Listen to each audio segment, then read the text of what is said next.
नमस्कार। प्रस्तुत है आज का चिंतन। लोक सेवा के क्षेत्र में उतरने से पूर्व लोक सेवी के गुण, कर्म और स्वभाव परिष्कृत होना आवश्यक है। लोक सेवी का व्यक्तित्व ही इतना उत्कृष्ट और जीवंत होना चाहिए कि जो भी उसके संपर्क में आए वह उससे प्रभावित हुए बिना न रहे। सेवापरक क्रियाकलापों का अभीष्ट प्रभाव इसी कारण नहीं मिलता कि प्रायः प्रभावित करने वाले उन गुणों का अभाव रहता है। अपने विचार अच्छे ढंग से प्रतिपादित कर लच्छेदार वक्तव्यों द्वारा लोगों को कुछ देर के लिए चमत्कृत तो किया जा सकता है, परंतु उसका स्थायी प्रभाव नहीं पड़ता। स्थायी प्रभाव के लिए तो व्यक्ति को स्वयं अपने भीतर चरित्र बल भी उत्पन्न करना पड़ता है। एक प्रसिद्ध विचारक का कथन है, विचारों में तो सभी आदर्शवादी होते हैं, योग्य अयोग्य का ज्ञान या पुण्य पाप की अनुभूति तो मूर्ख और पापी को भी होती है, किंतु व्यावहारिक जीवन में हम उसे भूल जाते हैं। धर्म को जानते हुए भी उसमें प्रवृत्त नहीं होते और अधर्म को जानते हुए भी उससे निवृत्त नहीं होते। सेवा और व्यक्तिगत जीवन को अलग अलग कर देखने वालों को समझना चाहिए कि लोक सेवा उनकी साधना है, व्यवसाय नहीं। सेवा को व्यवसाय के रूप में अपनाने वालों की बात और है। कर्मचारी, नौकर, अधिकारी वर्ग भी जनसेवक की गणना में आते हैं, पर जनसेवा के प्रति न उनमें टीस होती है और न लगन। जिन्होंने सेवा को ही अपना पाथेय चुना है, उन लोक सेवी कार्यकर्ताओं को तो सेवा का स्तर साधना की तरह ही रखना चाहिए। अपना व्यक्तिगत जीवन यदि निकृष्ट रहा तो सेवा साधना के प्रयासों का कोई प्रभाव नहीं होगा। स्वामी रामतीर्थ का यह वचन लोक सेवियों को याद रखना चाहिए कि सामाजिक कार्यकर्ता की वाणी ही नहीं, उसका पूरा व्यक्तित्व ही बोलता है और वाणी की अपेक्षा उसका व्यक्तित्व सुना जाता है। वाणी और कर्म जब मिल जाते हैं तो व्यक्तित्व प्रखर बन जाता है। लोकसेवी ही नहीं, अन्य प्रकृति के व्यक्तियों का भी तभी प्रभाव होता है जबकि उनके विचार और कर्म एक हों। लोकसेवी के विचार और उसके क्रियाकलापों में समानता हो तो उसका व्यक्तित्व भी इतना प्रभावशाली बन सकता है कि वह अपना सेवा क्षेत्र में अभीष्ट परिणाम प्राप्त कर सके। आरंभ में अपने आचरण और विचारों को पूर्णतः एकात्म कर लेना भी आसान नहीं है।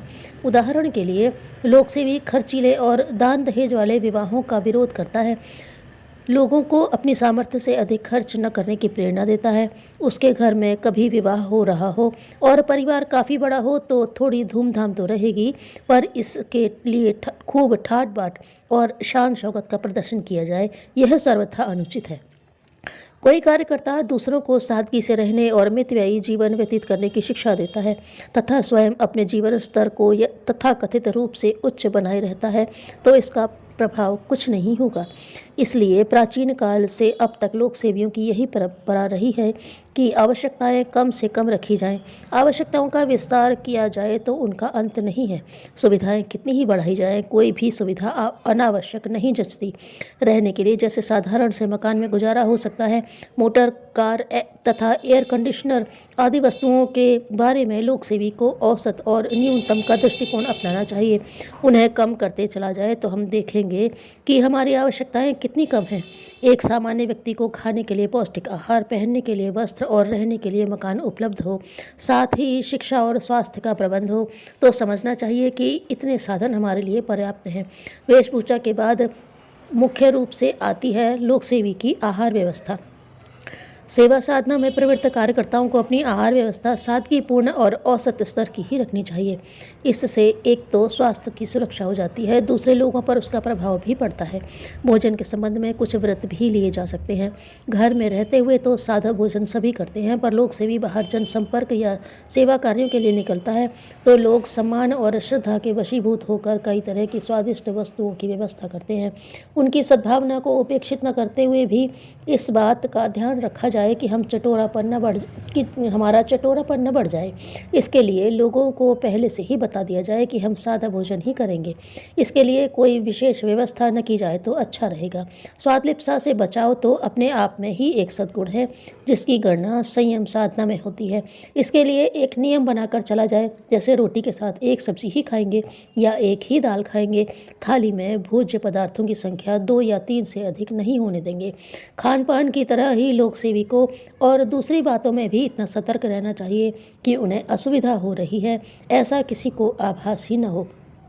अपनी आदतों को इतना लचीला बना लिया जाए कि हर परिस्थिति में, हर स्थान पर किसी प्रकार की असुविधा न लगे। जैसे बहुत से व्यक्तियों को रात में सोने से पूर्व या दिन में किसी खास समय दूध पीने की आदत है। इस अभ्यास विशेष को बाहर रहते हुए स्थगित कर दिया जाना यही ठीक है। दिनचर्या में स्वावलंबन, नियमितता और अनुशासन भी लोकसेवी की एक मर्यादा है। स्वावलंबन, नियमितता और अनुशासन मनुष्य के व्यक्तित्व को संभालता और उसे उज्जवल बनाता है। स्वावलंबन का अर्थ है अपने हाथ से काम किए जाए। घर में हो अथवा बाहर, इन गुणों को अपने स्वभाव में सम्मिलित करना कोई कठिन कार्य नहीं है। लोकसेवी को निरहंकारी, स्वावलंबी होने के साथ साथ निर्लोभी भी होना चाहिए। यह लोभ ही है जिसके वशीभूत होकर अनेक व्यक्ति सार्वजनिक संपत्ति का उपयोग अपने स्वार्थ के लिए करते हैं। लोक सेवा को ऐसे सार्वजनिक कार्यों का नेतृत्व भी करना पड़ सकता है जिनमें कि आर्थिक साधन जुटाए जाते हैं और लोकसेवी को उनका उत्तरदायित्व संभालना पड़ता है। ऐसी स्थिति में लोकसेवी को अपनी प्रामाणिकता रखनी चाहिए। लोकसेवी को अपनी ईमानदारी और प्रामाणिकता के प्रति सघन निष्ठा रखनी चाहिए। लोगों को उस संबंध में कोई संदेह न रहे, इसके लिए धन के हिसाब किताब से लेकर उपयुक्त कार्यों में खर्च करने तक सभी बातें सार्वजनिक रूप से प्रकाशित की जाएं। यदि किसी बड़ी संस्था के लिए कार्य किया जा रहा है तो उसके प्रति उत्तरदायी रहने का कर्तव्य निभाया जाए। वहाँ व्यक्तिगत रूप से भी कुछ दिया जाए। उसके एक एक पैसे का हिसाब दे। धन संबंधी प्रामाणिकता के बाद चरित्र संबंधी प्रामाणिकता को भी समान महत्व दिया जाए। लोगों की निगाह इस संबंध में बड़ी बारीक होती है और वे चारित्रिक मर्यादाओं को धन संबंधी मर्यादाओं से भी अधिक महत्व देते हैं। इसलिए लोकसेवी यदि पुरुष है तो स्त्रियों के प्रति, और स्त्री है तो पुरुषों के प्रति अपनी अपनी दृष्टि पवित्र रखें। परस्पर व्यवहार में मर्यादा का अधिक ध्यान रखें। पुरुष कार्यकर्ता स्त्रियों के साथ एकांत में तो चर्चा नहीं ही करें, सबके सामने भी उनसे अनावश्यक बात न कहें। जो कार्य पुरुष ही कर सकते हैं उनके लिए महिलाओं से न कहा जाए। महिलाओं को उनके निर्धारित कार्य करने दिए जाए और पुरुष अपने नियत काम करें। इसमें व्यतिक्रम न आने दिया जाए। साथ ही स्त्रियों से बार बार संपर्क को भी टालना चाहिए। ज़रूरी बातें एक ही बार में समझा देनी चाहिए। बार बार उनसे संपर्क करने में लोगों की दृष्टि जाती है और बुरी भावना न होते हुए भी लोग टीका टिप्पणी करने लगते हैं। आज की स्थिति में सेवा कार्यों तथा उनमें प्रवृत्त होने वाले सेवावृत्ति लोगों की भारी आवश्यकता अनुभव होती है। यदि उसकी पूर्ति की जा सके तो निश्चित रूप से समाज में सुखद परिस्थितियां पैदा करना जरा भी कठिन न रहेगा। किंतु यह होगा तभी जब लोग सेवा धर्म का महत्व समझें, उनके अनुरूप अपना दृष्टिकोण, व्यक्तित्व एवं व्यवहार को ढालें तथा साहसपूर्वक उल्लसित होकर उस मार्ग पर चल पड़ें। सेवा के महत्व के साथ साथ उसके लिए आवश्यक मनोभूमि एवं व्यक्तित्व बनाने का क्रम चल पड़ेगा तो इस मार्ग पर सफलताओं के ढेर लगते चलेंगे तथा सर्वसाधारण में भी उस दिशा में चलने का उत्साह जगेगा। युग शिल्पियों से यही आशा अपेक्षा की जाती है कि सेवा का महत्व समझकर जो भी व्यक्तित्व आगे आए वे ऐसा व्यक्तित्व बनाने में सक्षम हों कि उनका भी गौरव बढ़े तथा समाज का हित साधन हो। इन सूत्रों को जीवन में उतारने वाले कभी भी मार्ग से भटकेंगे नहीं। वे युग नेतृत्व का यश गौरव प्राप्त करके रहेंगे। नैतिकता आत्मा की मूलभूत प्रकृति है। इसे सिद्ध करने के लिए तर्क की आवश्यकता नहीं।